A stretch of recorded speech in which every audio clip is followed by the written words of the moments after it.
मेरे साथ लंबी गहरी श्वास भरेंगे व 3 बार ओम का उच्चारण, तत्पश्चात शांति पाठ। लंबी गहरी श्वास भरें।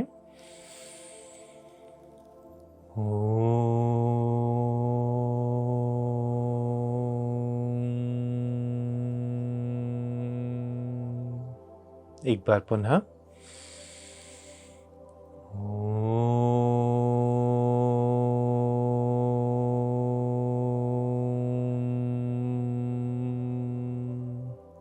एक आखिरी बार।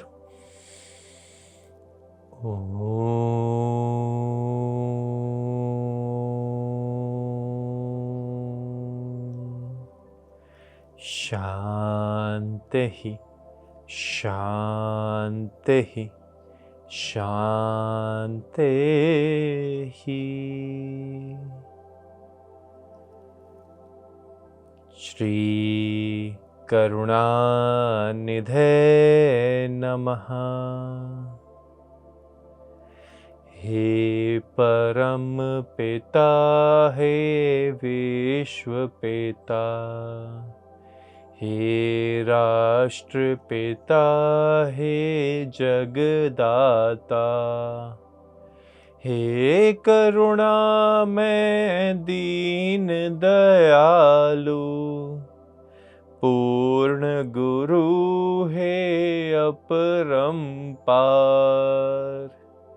हे नाथ अब शीघ्र कृपा कर, हमें दीजिए शुद्ध विचार, जिससे जनता के सेवक बन, नाथ करे सुखमय संसार। हे परम पिता, हे इष्ट पिता, हे नाथ अब शीघ्र कृपा कर।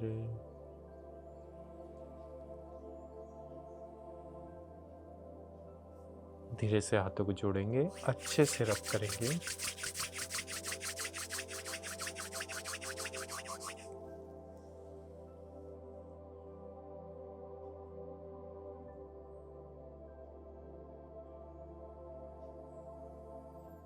नमस्कार, मेरा नाम योग गुरु अभिषेक बंसल है। मैं योग के क्षेत्र में पिछले 12 साल से कार्यरत हूँ। राष्ट्र अंतर्राष्ट्रीय स्तर पर अभी तक लाखों लोगों को योग का ज्ञान दे चुका हूँ। बड़े से बड़े कॉरपोरेट्स के साथ काम कर चुका हूँ और कई अलग अलग जगहों से योग का ज्ञान अर्जित कर चुका हूँ। आज इस शो योग है जीवन में आपके समक्ष लेकर आया हूँ एक ऐसी गंभीर समस्या जिससे इस पूरे विश्व में करोड़ों लोग जूझ रहे हैं और 60 साल की उम्र के बाद ये समस्या इतनी कॉमन हो जाती है कि हर किसी को ऑलमोस्ट किसी न किसी स्तर पर यह समस्या है। बात कर रहा हूं डिमेंशिया की समस्या के बारे में। हमारे ब्रेन में जब बेसिक फंक्शनैलिटीज ही खोनी लग जाए, हम बेसिक फंक्शनैलिटीज में ही जब स्ट्रगल शुरू हो जाए, जब बेसिक चीज़ों को सोचने में, समझने में, काम करने में, किसी से वार्ता करने में, अपने इमोशन को एक्सप्रेस करने में, अपने डेली टास्क करने में जब समस्या आनी शुरू हो जाए तो उसे डिमेंशिया की समस्या कहते हैं। जब एक बुजुर्ग व्यक्ति अपने ही परिवारजनों पर बोझ बनने लग जाए और परिवारजनों के लिए वो हैंडल करना मुश्किल हो जाए। डिमेंशिया एक बहुत ही गंभीर समस्या है जो कि बहुत अर्ली शुरू हो जाती है और उसका डायग्नोसिस अगर टाइम से हो जाए तो उसे कंट्रोल किया जा सकता है। ऑल्दो अगर लेट हुए या अगर किन्हीं अन्य कारणों की वजह से डिमेंशिया समस्या हुई तो उसे कभी कंट्रोल नहीं किया जा सकता। तो आइए आज के इस शो में जानते हैं कि हम योग के द्वारा, अपनी जीवन शैली सुधारने के द्वारा, प्राणायाम के द्वारा क्या वो ऐसे कर्म है जो हम कर सकते हैं, जो हमें सीखने की ज़रूरत है, जो हमें जानने की ज़रूरत है, जिससे हम अपनी डिमेंशिया की समस्या को ख़त्म कर सकते हैं शुरू होने से पहले ही। और साथ ही साथ कार्यक्रम के बीच में आपको ये भी बताऊंगा कि क्या वो ऐसे कार्य हैं या क्या वो ऐसी उपकरण है जिससे हम डिमेंशिया की समस्या डायग्नोज होने के बाद भी उसे कंट्रोल कर सकते हैं, ठीक कर सकते हैं। जी हाँ, पर सबसे पहले शुरू से शुरू करते हैं और बात करते हैं कुछ सूक्ष्म क्रियाओं के बारे में। कुछ सूक्ष्म क्रियाएं किसी भी अभ्यास को करने से पहले अनिवार्य होती हैं। हम अपने शरीर को पूरी तरीके से वार्म अप कर लें, अपने शरीर के एक एक जोड़ को एक एक सूक्ष्म स्तर तक पहुंच करके उसे वार्म अप करके फिर अपने अभ्यास को शुरू करें तो क्या ही बात है। चलिए मेरे साथ शुरू करते हैं। हम धीरे से गर्दन के साथ शुरू करेंगे।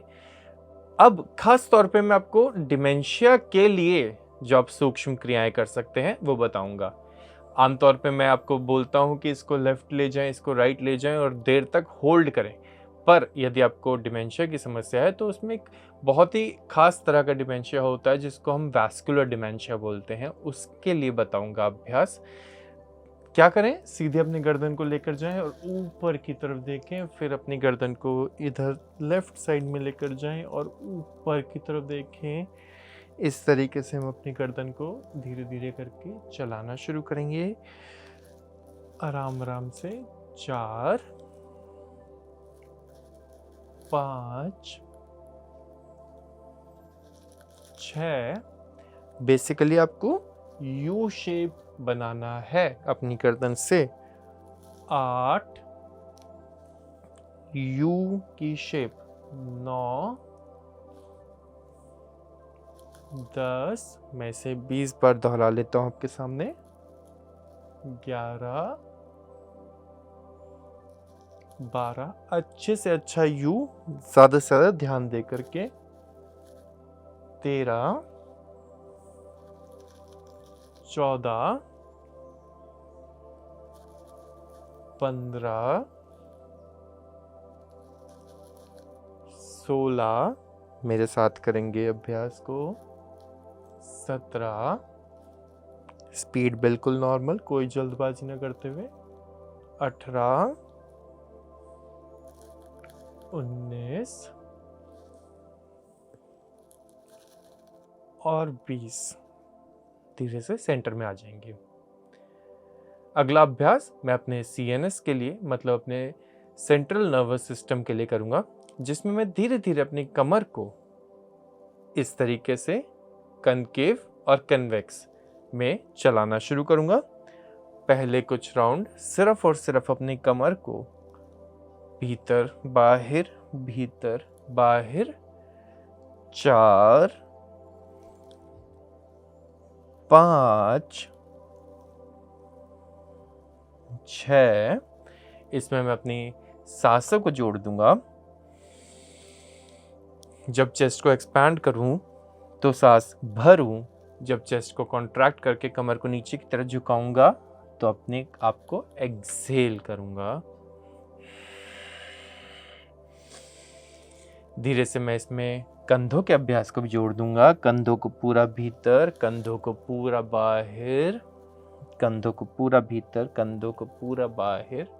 इस तरीके से मेरी स्पाइन पूरी खुल जाएगी और लचीलापन महसूस करेगी बहुत आनंद के साथ। और धीरे से कम 10 बार स्पाइन को चलाने के बाद मैं गर्दन को भी इसमें जोड़ दूंगा।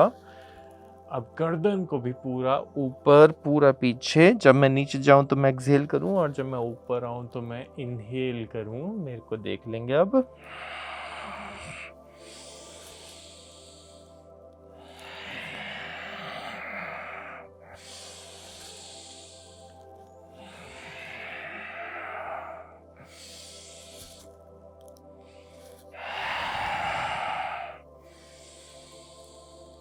यदि आप थोड़ा सा सपोर्ट लेना चाहते हैं तो अपने हाथों को अपने घुटनों पर इस तरीके से भी रख सकते हैं और क्रिया को जारी रख सकते हैं।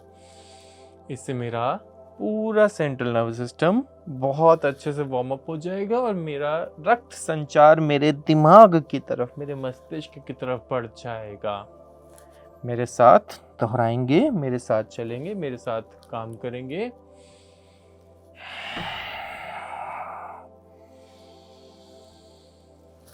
आनंद के साथ एक एक श्वास को महसूस करते हुए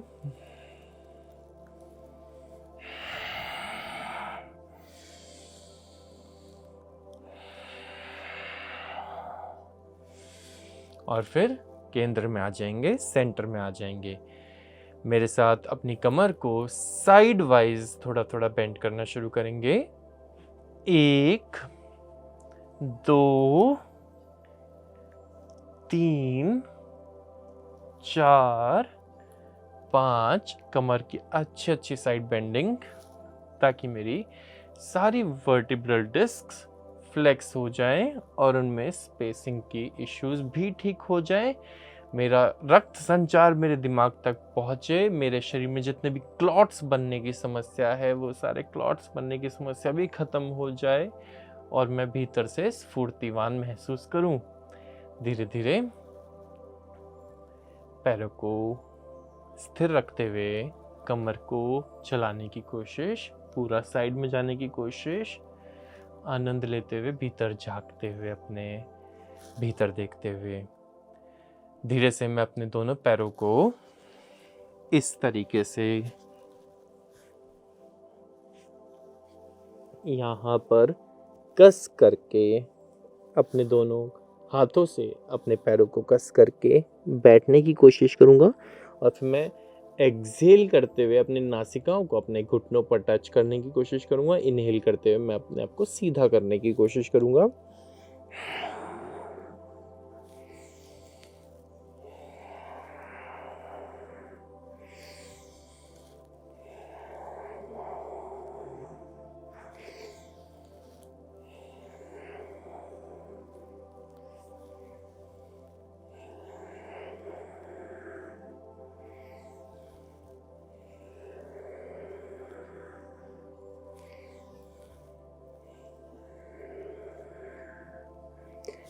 यदि आपको डिमेंशिया की समस्या है तो आपको अपने मस्तिष्क का बहुत ही ज़्यादा ध्यान रखना है। इस बात को गांठ बांध लीजिए। अपने मस्तिष्क को स्वस्थ रखने के लिए अपने सीएनएस को स्वस्थ रखना होगा और अपने सीएनएस को स्वस्थ रखने के लिए अपने शरीर को स्वस्थ रखना होगा। यही एकमात्र उपाय है, इसके अलावा दूसरा कोई उपाय नहीं है। धीरे से नासिकाओं को घुटनों पर लगाने की कोशिश और फिर सीधा होने की कोशिश। नासिकाओं को घुटनों पर और फिर आज हम लोग बात कर रहे हैं डिमेंशिया के बारे में। डिमेंशिया जो एक बहुत ही गंभीर समस्या है और बुजुर्गों में आफ्टर द एज ऑफ 60 बहुत ही ज़्यादा प्रोमिनेंट हो जाती है। इतनी कॉमन समस्या जो हर बुजुर्ग में किसी ना किसी डिग्री तक देखने को मिलती ही मिलती है। हम अपने ब्रेन की रीजनरेशन के लिए क्या वो ऐसा कर सकते हैं? योग में ऐसा क्या है जिससे हम अपनी डिमेंशिया की समस्या को प्रिवेंट करें? पर उससे पहले जान लेते हैं कुछ कारणों के बारे में। क्या वो ऐसे कारण होते हैं, क्या वो ऐसी चीजें होती है, क्या वो ऐसे लाइफस्टाइल गलतियां होती हैं जिसके कारण हमें डिमेंशिया जैसी गंभीर समस्या का सामना करना पड़ता है? देखिए, डिमेंशिया कई प्रकार का होता है। डिमेंशिया सबसे कॉमन जो अप्रॉक्सीमेटली 70% लोगों में डिमेंशिया देखने को मिलता है वो अल्जाइमर्स टाइप का देखने को मिलता है। उसके बाद हमें वैस्कुलर डिमेंशिया देखने को मिलता है, जिसकी बात मैं ब्रेक से पहले कर रहा था। उसके बाद माइल्ड कॉग्निटिव डिमेंशिया देखने को मिलता है, जिसमें अभी शुरुआती दौर में हमको बेसिक सिम्टम्स देखने के लिए मिलते हैं, बेसिक जो हम गलतियां करते हैं जिसकी वजह से हमें डिमेंशिया हो जाता है। क्या वो ऐसी गलतियां हैं? देखिए, जब हम अपने दिमाग का बहुत अच्छे से इस्तेमाल नहीं करते, हम अपने दिमाग को मिसयूज करते हैं, बहुत ज़्यादा स्ट्रेस लेते हैं, जब हम अच्छा बैलेंस्ड खाना नहीं खाते, जब हम proper vitamin D, proper sodium, proper अपने ब्लड शुगर लेवल्स को मेंटेन नहीं करते। ब्लड शुगर लेवल ऊपर नीचे होगा, प्रॉपर आपका दिमाग काम नहीं कर पाएगा। सोडियम बहुत ज़्यादा एक्सेस में लेना या बहुत कम लेना एक बहुत बड़ा रीज़न बनता है। आप अगर स्लीप क्वालिटी को अपने इम्प्रूव नहीं करोगे, बहुत ज़्यादा स्ट्रेस में रहोगे, बहुत ज़्यादा फिर आपको ड्रीम्स आएंगी, बहुत ज़्यादा स्ट्रेस में दिमाग की हलन चलन रात को सोते समय में जब ज़्यादा होगी, उसके कारण जो आपको प्रॉब्लम्स होंगी वो आपको डिमेंशिया तक लेकर जा सकती हैं। मेडिसिन का यूज़, अब मेडिसिन में तो खास तौर पे कोलेस्ट्रॉल की मेडिसिन जो होती है उसके बहुत सारे साइड इफ़ेक्ट्स होते हैं। आप वैसे भी कई मेडिसिन ऐसी होती है जिनके साइड इफ़ेक्ट्स होते हैं, और मेडिसिन के आपको ओवर यूज़, लॉन्ग रन में use, life long use dementia जैसी समस्या तक लेकर के जा सकता है। यदि आप फिजिकल एक्टिविटी बिल्कुल भी नहीं करते, अगर आप बहुत ज़्यादा लेज़ी हैं, लेथार्जिक हैं और सिर्फ स्ट्रेस लेने का काम करते हैं, आपकी जो वर्क साइकिल है वो सिर्फ स्ट्रेस लेने का काम करती है, आपको मेंटल वर्क है और वो भी मेंटल वर्क नहीं, मेंटल हरासमेंट है, तो आप डिमेंशिया जैसी समस्या से ग्रसित हो सकते हैं। अगर आप धूप में नहीं जाते हैं बिल्कुल भी, अगर आप आउटडोर में नहीं जाते हैं बिल्कुल भी, आपका ज़्यादातर समय इंडोर रहने का काम है, तो आप डिमेंशिया जैसी समस्या से ग्रसित हो सकते हैं। अगर आप खान पान में जंक फूड बहुत ज़्यादा लेते हैं, ट्रांस फैट्स बहुत ज़्यादा लेते हैं, एमएसजी का बहुत ज़्यादा सेवन करते हैं, तो आपको डिमेंशिया जैसी समस्या हो सकती है। और भी कई ऐसे कारण हैं, कई ऐसे कारण हैं जो आपको डिमेंशिया जैसी गंभीर समस्या की तरफ लेकर के जा सकते हैं। पर उससे पहले जान लेते हैं कुछ आसन, कुछ ऐसी चीज़ें, कुछ ऐसे योगा पोस्चर्स जो हम कर सकते हैं जो हमारी डिमेंशिया की समस्या में हमें मदद करेंगी। शुरुआत करता हूँ बहुत ही अच्छे आसन से, वन स्टॉप सॉल्यूशन, और आसन के साथ साथ आपको और जानकारी भी दूंगा।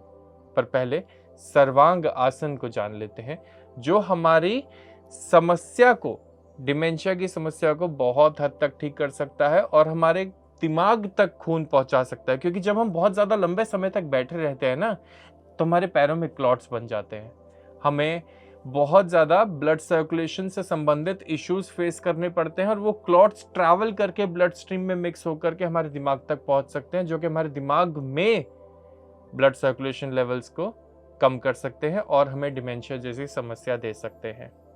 सर्वांग आसन का अभ्यास जानते हैं। मैंने इस प्रकार अपनी मैट पर आनंद से लेट जाना है और धीरे से अपने पूरे शरीर को ऊपर की तरफ उठाना है। सिर्फ मेरे शोल्डर्स, मेरी नेक और मेरा सिर का क्राउन जमीन पर रहेगा। देखें कैसे।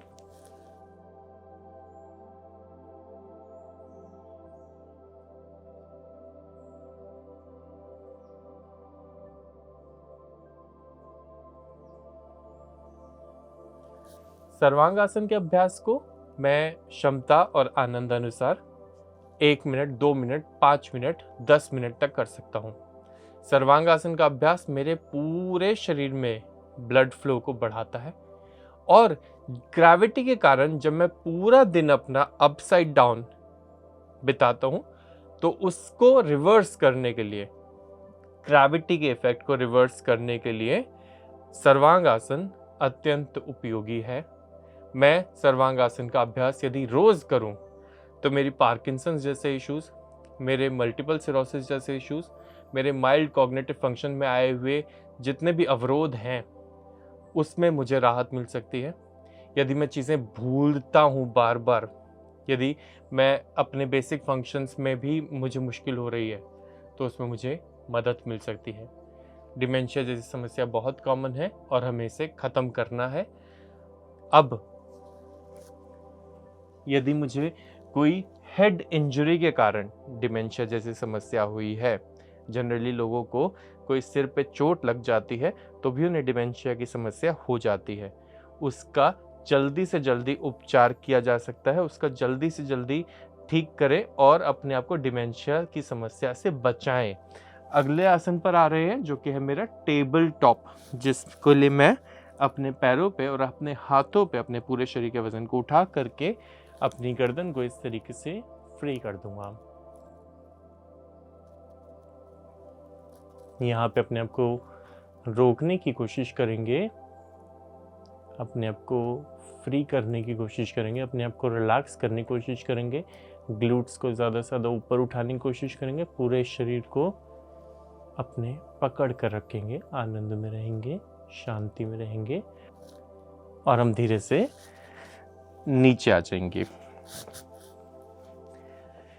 यदि आपको शरीर में, खास तौर पे मस्तिष्क में कोई भी ट्यूमर डिटेक्ट होता है तो उस ट्यूमर का जल्दी से जल्दी उपचार करें, उस ट्यूमर को निकलवाएं, ताकि आप फर्दर अपने आप को फ्यूचर में होने वाली डिमेंशिया जैसी समस्या से बचा पाए।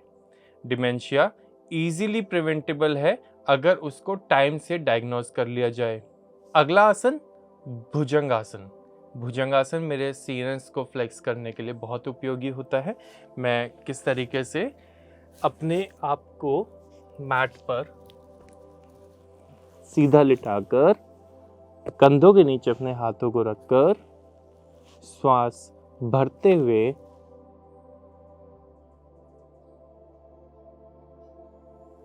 ऊपर की तरफ अपने आप को खींचे, ज्यादा से ज्यादा देर के लिए खींच के रखें और फिर धीरे से नीचे आ जाएं। इसके बाद धनुरासन का अभ्यास। धनुरासन के लिए मैं अपनी दोनों एड़ियों को पकड़ करके ऊपर उठाऊंगा, होल्ड करें ज़्यादा से ज़्यादा देर के लिए और फिर नीचे आ जाएं। इसके बाद चतुरंगा आसन का अभ्यास।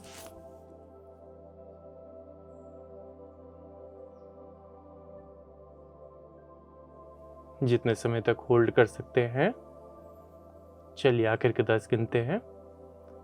9, 8, 7, 6, 5, 4, 3, 2 और 1। ध्यान रखेंगे कि जितना ज़्यादा अच्छा फिजिकल वर्कआउट करेंगे उतना ही आपको आपकी डिमेंशिया की समस्या में मदद मिलेगी। और ये समस्या होने के बाद नहीं, समस्या होने से पहले भी अभ्यास करना है ताकि आपको फ्यूचर में समस्या ना हो। मेरे साथ उष्ट्र आसन में धीरे से अपने दोनों घुटनों में कंधों जितना फासला रखेंगे और फिर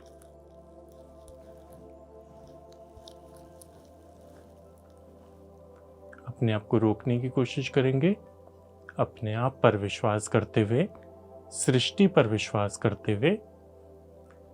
आखिर के 10, 9, 8, 7, 6, 5, 4, 3, 2 और 1।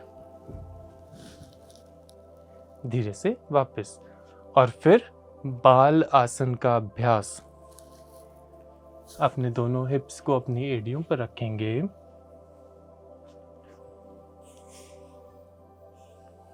श्वास छोड़ते हुए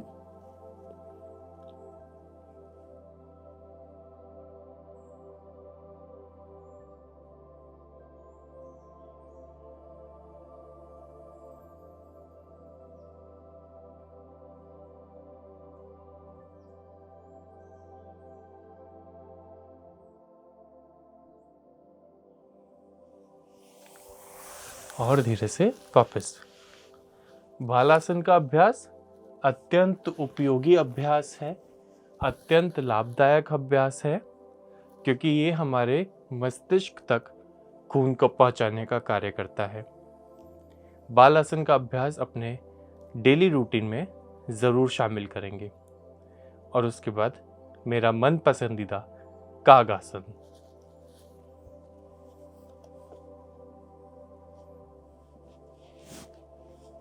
क्योंकि काग आसन ना सिर्फ मेरे पेट को स्वस्थ करता है, अपितु मेरे माइंड को भी स्वस्थ करता है। मेरे शरीर के एक एक अंग और उप अंग पर बहुत ही अच्छा प्रभाव डालता है और मेरे कोलेस्ट्रॉल जैसी समस्याओं को, मेरे हार्ट रिलेटेड समस्याओं को, मेरे धमनियों में जो रक्त संचार हो रहा है ऐसी समस्याओं को, किडनी को, स्प्लीन को, लिवर को, सब चीज़ों को काग आसन बहुत ही ज़्यादा लाभ देता है। इसीलिए काग आसन मैं अपने योगा रूटीन में तो रोज़ाना शामिल करता ही करता हूँ। इसको अपनी क्षमता के अनुसार आप जितने मिनट कर सके उतने मिनट करें, जितना आपके पास समय हो उतनी देर काग आसन को ज़रूर होल्ड करें। और फिर उसके बाद मल आसन में अपने आप को रोके, अपने निष्कासन तंत्र को मजबूत करें। क्योंकि यदि हमारा पेट स्वस्थ होगा तो ही हमारा मन स्वस्थ होगा, तो ही हमें अच्छी नींद आएगी और तभी हमारा मस्तिष्क स्वस्थ होगा और डिमेंशिया जैसी समस्याओं में हमें मदद मिलेगी। हमारा दिमाग खुश रहेगा, स्पैम फोल्डर क्लियर होगा, थॉट्स प्रोसेस करने की क्षमता हमारी सही हो जाएगी।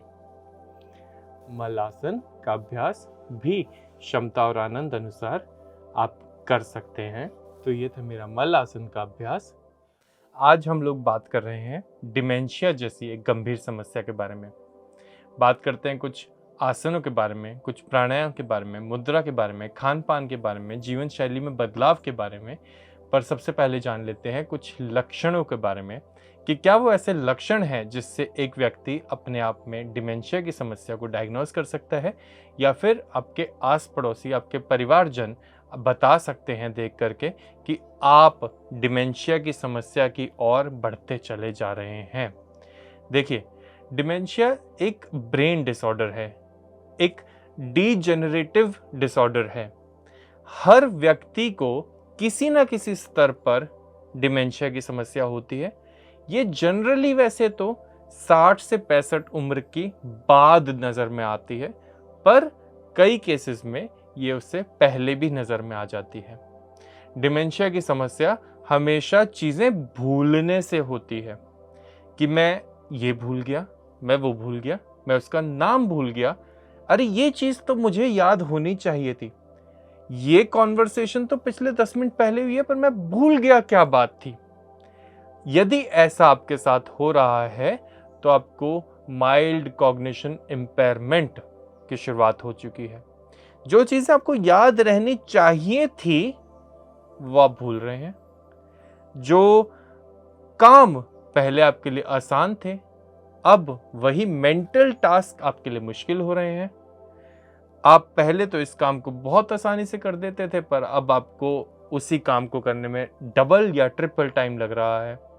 अपने थॉट्स को प्रोसेस करने में जब आपको समय लगने लगे तो आप माइल्ड कॉग्निशन इम्पेयरमेंट की तरफ बढ़ते चले जा रहे हैं। और यही माइल्ड कॉग्निशन इम्पेयरमेंट धीरे धीरे चल के एक सीवियर डिमेंशिया में तब्दील हो सकता है। यदि आप इन सिग्नल्स को शुरुआत में ही पहचान लें कि आप अपने परिवारजनों के साथ जब कम्युनिकेट कर रहे हैं तो आप वैसे नहीं बोल पा रहे, उतना फ्लुएंटली नहीं बोल पा रहे, अपने शब्दों के साथ इधर उधर, मतलब आपके शब्द हिल रहे हैं, या आप बहुत ज़्यादा फोबोन्स, फिलर्स या फंबल्स का इस्तेमाल कर रहे हैं, आप चीज़ों को समझ नहीं पा रहे हैं। और जैसे जैसे आपकी ये समस्या बढ़ती जाएगी, आपका ब्रेन डीजेनरेटिव स्टेज में बहुत ज़्यादा स्पीड से बढ़ेगा, तो आपके डे टू डे लाइफ के टास्क भी आपके लिए मुश्किल हो जाएंगे। सीवियर डिमेंशिया पेशेंट्स जो होते हैं वो अपने डेली टास्क जैसे अपना खाना खाना, नहाना, ब्रश करना, ड्राइव करना, किसी से बात करना, कुछ लिखना, कंप्यूटर पे कोई काम करना, इस तरह के काम भी नहीं कर पाते हैं।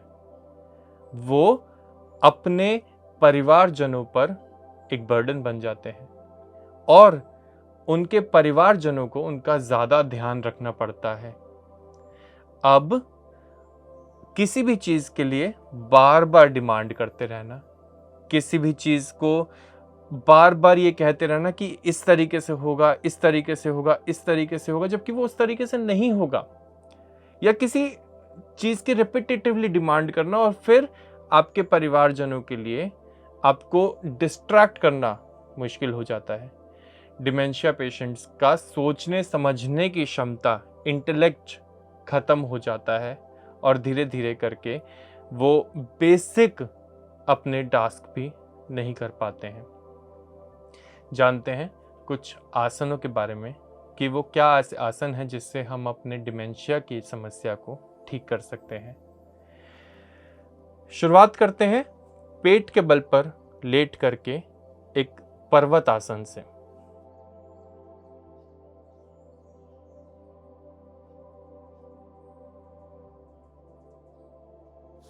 मैं धीरे से अपने आप को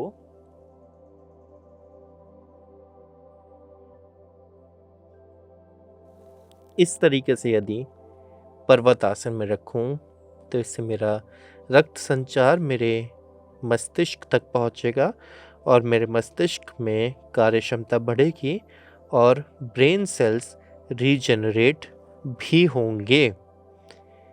अपने आप को ज़्यादा से ज़्यादा समय के लिए पर्वत आसन में रोकने की कोशिश करेंगे और उसके बाद अश्व संचालन आसन में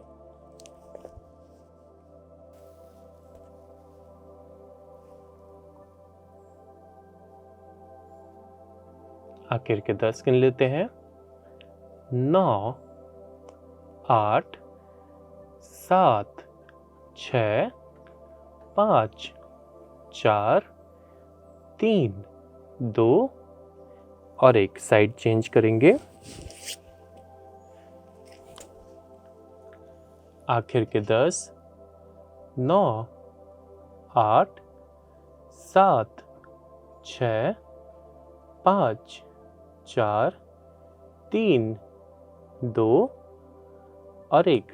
धीरे से मेरे साथ शशंक आसन में अपने पैर के अंगूठों को जोड़ के रखेंगे और घुटनों को खोलते हुए धीरे से अपने माथे को जमीन पर ले आएंगे, अपनी चेस्ट को भी।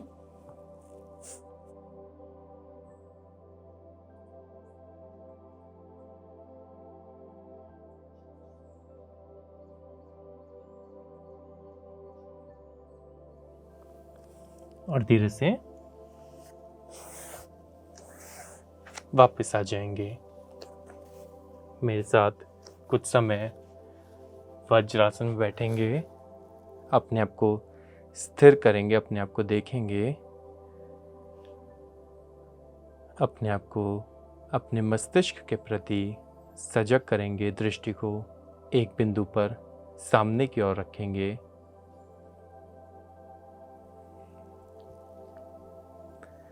सृष्टि से ये दुआ करते हुए कि मेरे डिमेंशिया की समस्या, मेरे कॉग्निटिव इम्पेयरमेंट की समस्या ठीक हो, अपने शरीर से सकारात्मक ऊर्जा को निकालते हुए अपने पॉजिटिव एनर्जी को एमिट करने की कोशिश करेंगे, पॉजिटिव ऑरा को क्रिएट करने की कोशिश करेंगे, पॉजिटिव वाइब्स को ही चैनलाइज करेंगे सिर्फ। वज्रासन में रुके रहने की कोशिश और फिर धीरे से वज्रासन से हनुमान आसन की तरफ। किस प्रकार? मैं केवल और केवल एक पैर को यहाँ पर सीधा बाहर रख के बैठ जाऊं आराम से।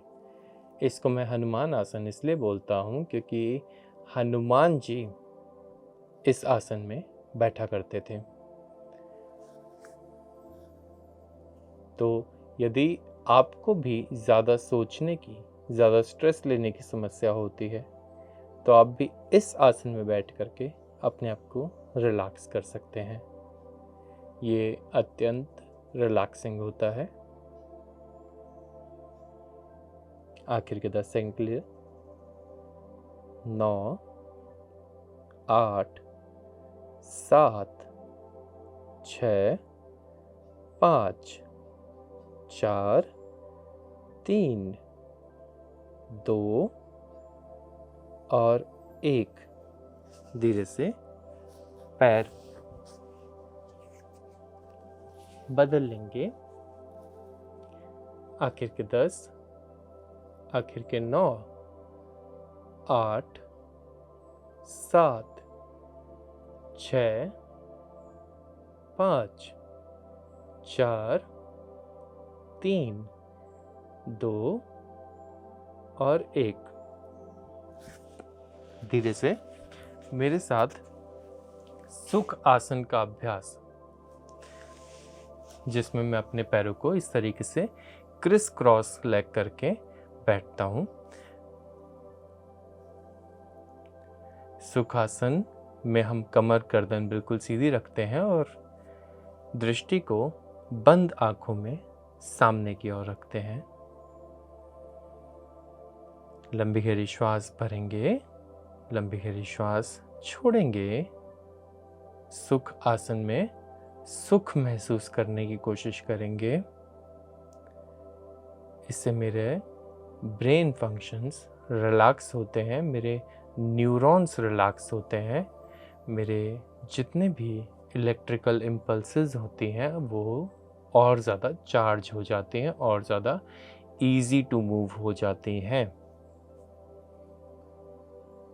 सुखासन के बाद यदि मैं सिद्ध आसन में अपने आप को थामूं कुछ क्षणों के लिए, सिद्ध आसन भी एक बहुत ही लाभकारी आसन होता है, ध्यानात्मक आसन होता है।